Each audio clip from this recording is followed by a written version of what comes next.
Simba FC ya Tanzania imepoteza kwa bao 0 dhidi ya Esperance de Tunis katika mchezo wa kundi D uliochezwa leo nchini Tunisia.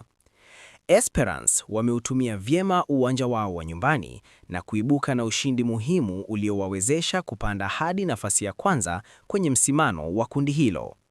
Bao pekee la mchezo lilitosha kuwapa Esperance pointi 3, na baada ya matokeo hayo, Simba FC sasa inashika mkia wa kundi D ikiwa na pointi 0 baada ya kucheza mechi 3.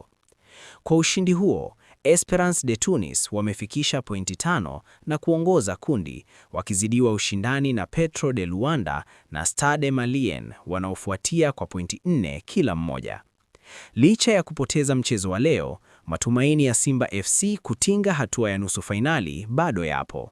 Hata hivyo, wawakilishi hao wa Tanzania watalazimika kushinda mechi zote zilizobaki ili kujiweka katika nafasi nzuri ya kusonga mbele kwenye mashindano hayo. Wachezaji wapo tayari na imara kwa ajili ya mechi zijazo.